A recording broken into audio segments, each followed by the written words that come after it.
Bien, seguimos con la tercera del capítulo ya 3, siguiendo con la temática de Darwin, y entramos directamente en lo que va a ser leer un poquito a Darwin, porque es la mejor forma de entrar dentro de lo que era su pensamiento, eran sus ideas, y también de nuevo ir tratando de demostrar cómo sus ideas fueron las que fueron, pero detrás o después de él es lo que se armó, digamos, y se sigue sosteniendo hasta el presente, una argumentación para ser los dueños de la verdad en ciencia, en biología.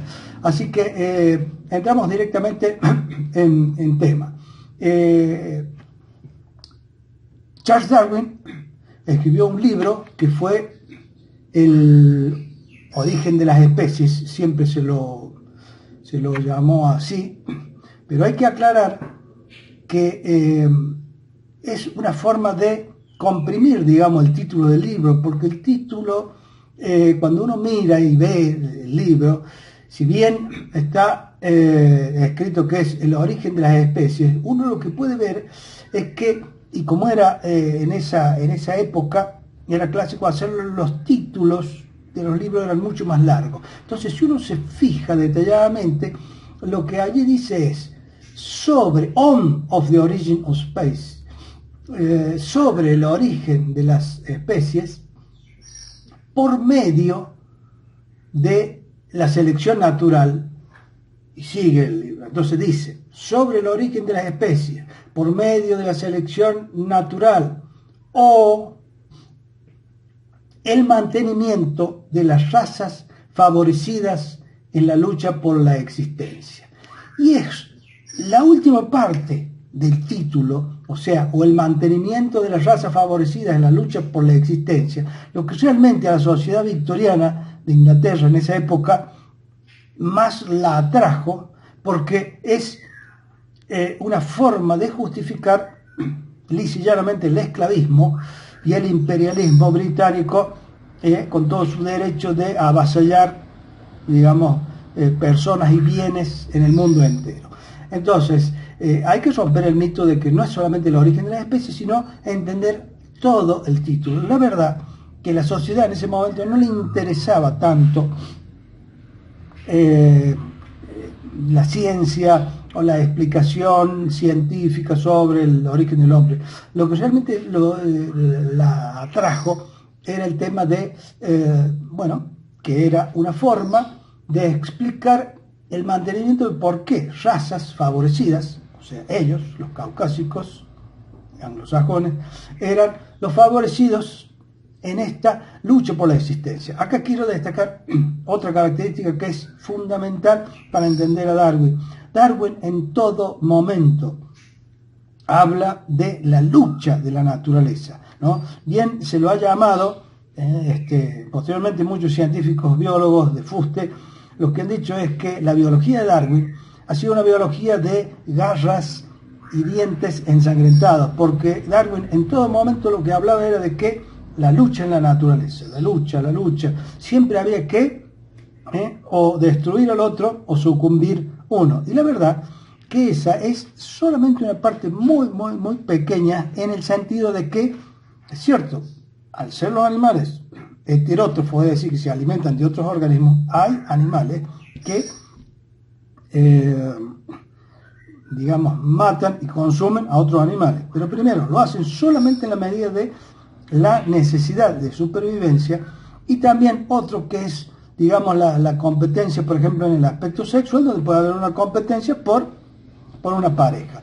Pero aparte de eso, lo que la biología ha demostrado, pero absolutamente, que la naturaleza, si hay algo que hace, es actuar toda interconectadamente, y no es que se pongan de acuerdo, pero se parece muchísimo más a una cooperación que a una competencia, una cooperación y no una destrucción. Es decir, nosotros, los seres humanos, si no tuviéramos lo que tenemos acá en el bajo vientre, en los intestinos, es un kilo y medio de bacterias, nos moriríamos inmediatamente. Es decir, vivimos en simbiosis con estos organismos ahí, porque necesariamente tienen que estar ahí. La cosa es mucho más larga que esa, después intentaré explicarlo, pero la verdad es que las bacterias en un ser humano son 10 veces más numerosas que las células de un ser humano. Y se habla de que tenemos 50 billones de células. Bueno, las bacterias son 10 veces más. Ahora, cuando se empieza a mirar el ADN trabajando en las células humanas y el ADN trabajando en esas 10 veces más de bacterias, la verdad que el ADN trabajando para que un ser humano esté vivo es 100 veces más el de las bacterias que el de nosotros mismos.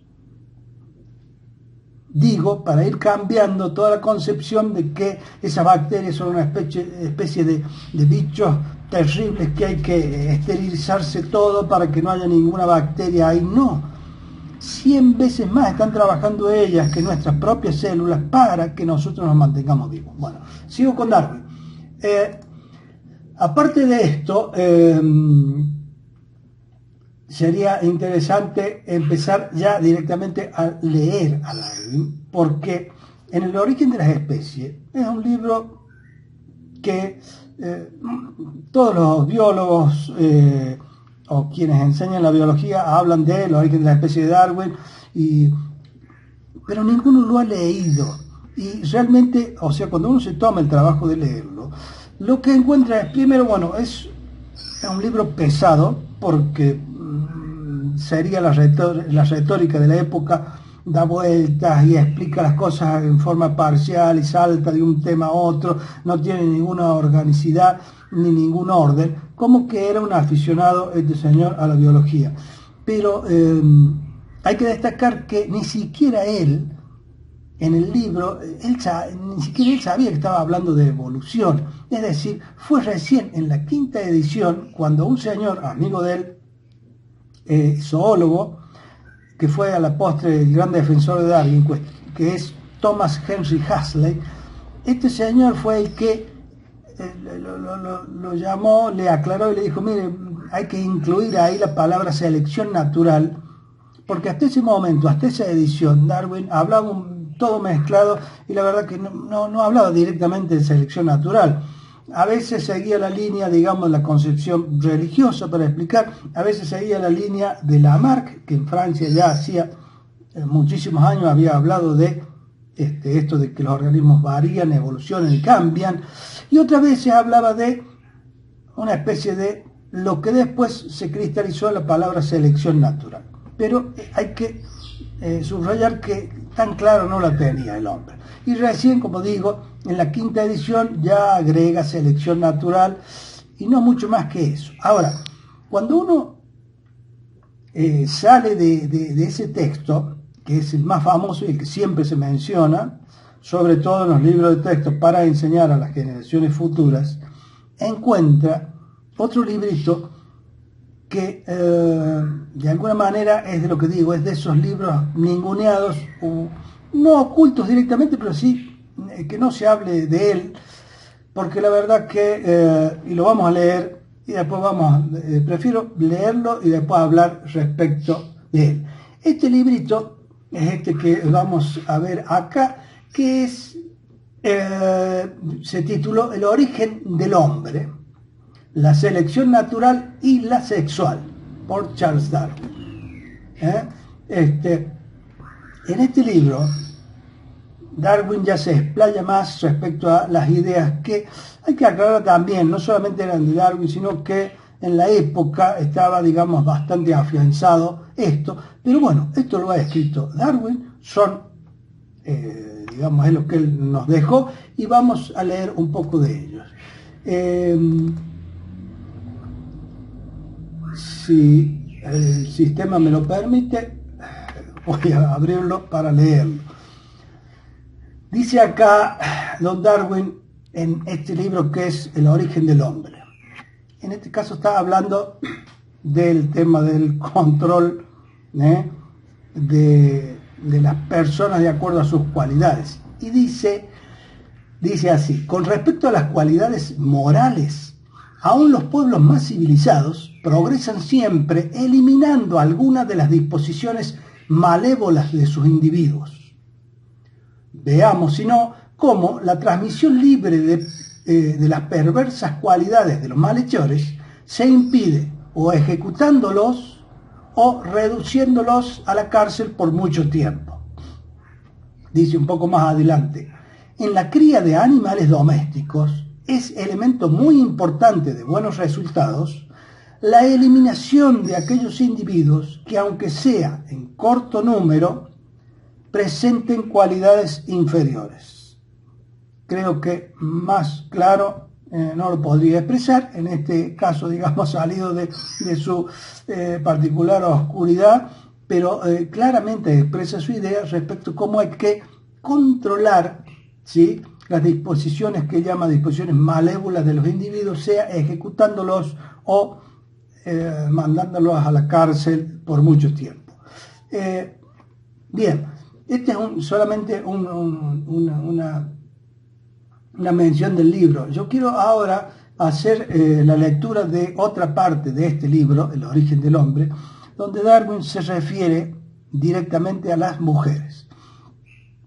Dice así: está generalmente admitido que en las mujeres las facultades de intuición, de rápida percepción y quizá también las de imitación son mucho más vivas que en el hombre, mas algunas de estas facultades, al menos, son propias y características de razas inferiores y por tanto corresponden a un estado de cultura ya pasado y más bajo.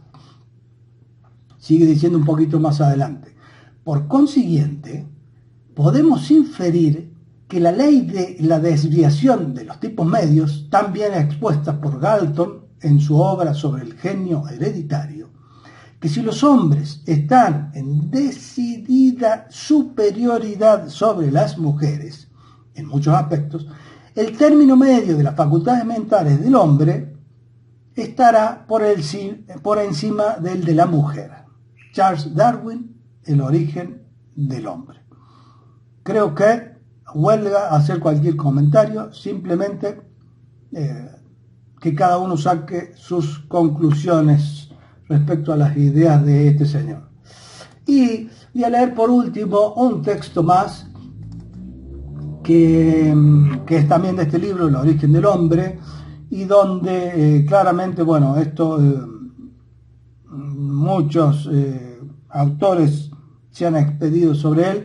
Primero lo voy a leer, me gustaría que cada uno saque sus conclusiones, pero se refiere concretamente y en profundidad a lo que Darwin pensaba respecto de la superioridad o inferioridad de los seres humanos.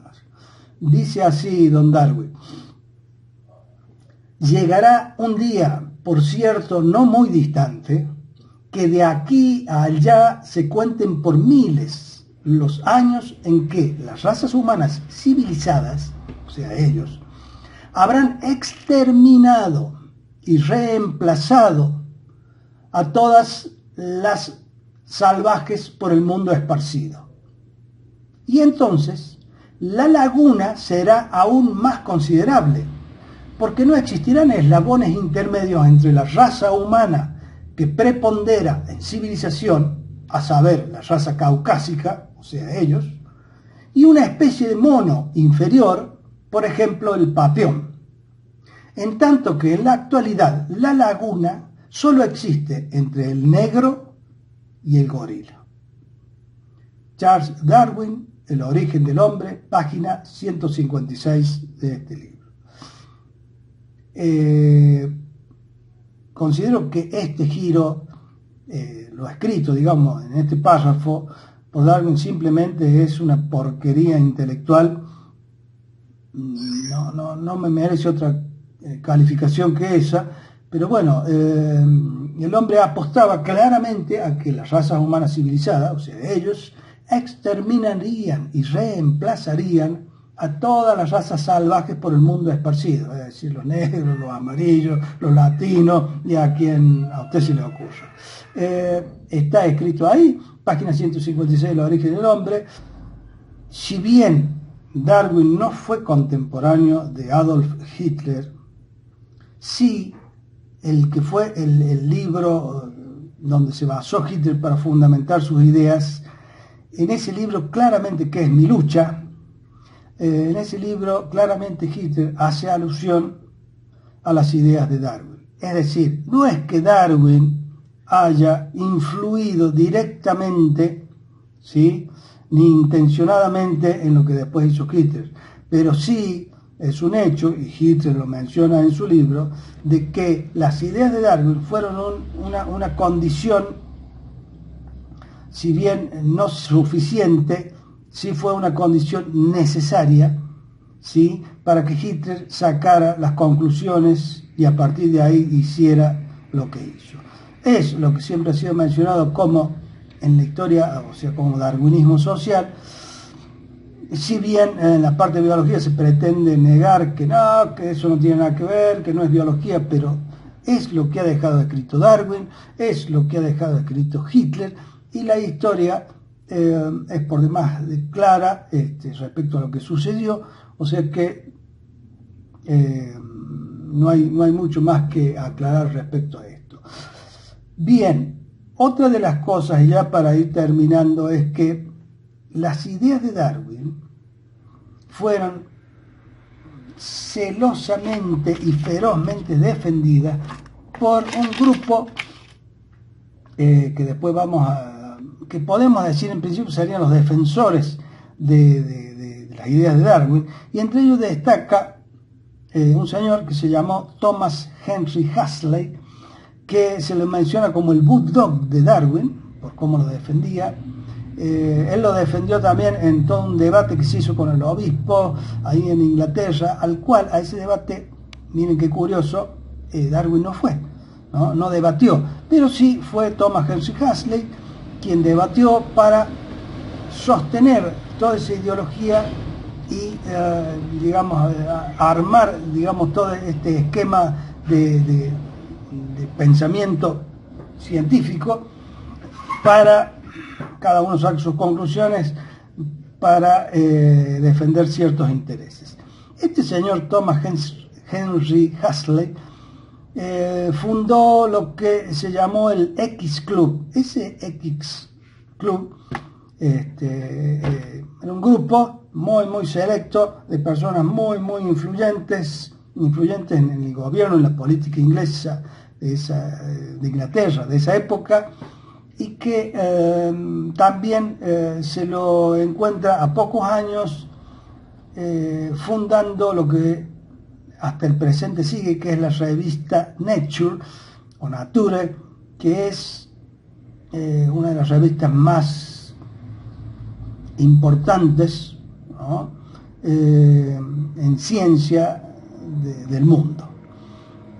Posteriormente, todas estas ideas también siguió el grupo de defensores de esta ideología, es el que, pasando los años, conformó lo que se ha llamado la teoría sintética de la evolución, donde se justifican o se combinan las ideas de Darwin, las ideas de un señor que fue Mendel,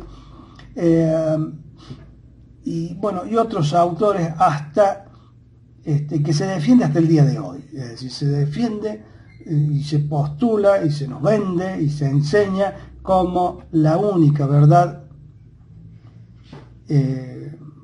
y lo demás es absolutamente erróneo. Llegado hasta acá, me gustaría simplemente hacer el per saltum hasta el presente para destacar que las ideas de la evolución, así como las han postulado estos señores, nos han llevado a que primaran esos intereses paralelos a la ciencia y no a profundizar en la ciencia misma. Todo esto lo vemos a día de hoy en lo que ha desembocado en un mundo con un digamos, con una base solamente en un único bien, que es el económico, y absolutamente todo lo demás queda relegado a un segundo plano. Y dentro de ellos estamos en el tema salud, donde a día de hoy, cuando uno mira movimientos en el mundo, encuentra realmente un caos, en el sentido que a día de hoy, por ejemplo, las vacunas están siendo cuestionadas en muchísimos países, muchísimos grupos se están organizando porque hay una fuerte evidencia de que hacen daño. Ahora, quiero aclarar que yo no soy, digamos, antivacuna. Considero que la vacuna o las vacunas pueden ser y muy buenas. Ahora, a mí me llama la atención porque yo que soy una persona que tengo 64 años, en otros tiempos, y hace no muchos años, hablábamos de un plan de vacunación que era aproximadamente de 6 vacunas. Y a día de hoy estamos hablando de un plan de vacunación que es alrededor de 30 vacunas que se le da a un niñito en el primer año de vida. Cuando sabemos que el sistema inmune de una criatura de 1 año no está, pero para nada, ni siquiera empezando a madurar, y algunos hablan de recién a partir de los 4 años, otros más incluso, que habría que pensar en el tema de vacunación. Y lo que es extraño es la cantidad enorme por la que se ha multiplicado. O sea, y encima y más el tema de lo que está denunciado, que ciertas sustancias o elementos que aparecen en la vacuna que realmente no tienen explicación. Lo hablé en otro momento, como puede ser el aluminio, como puede ser el mercurio, y como puede ser una serie de otras extrañas sustancias, incluso algunas que serían una especie de prión, con lo terrible cuando uno piensa en la enfermedad de las vacas locas. No puede menos que sorprenderse de encontrar eso ahí en esas vacunas. ¿Qué intencionalidad hay ahí? Es lo que trataremos en algún momento de tocar. Llegado hasta acá, damos por cerrado el tema Darwin, pero sobre todo haciendo la conexión de cómo, a partir de algo que es una idea vendida por la única verdadera, sirve a los fines de apuntalar ciertas tendencias de un mundo que realmente es difícil de calificar a que no sea donde el dios dinero es absolutamente venerado más allá de cualquier otro valor. Así que hasta aquí llegamos con este tema.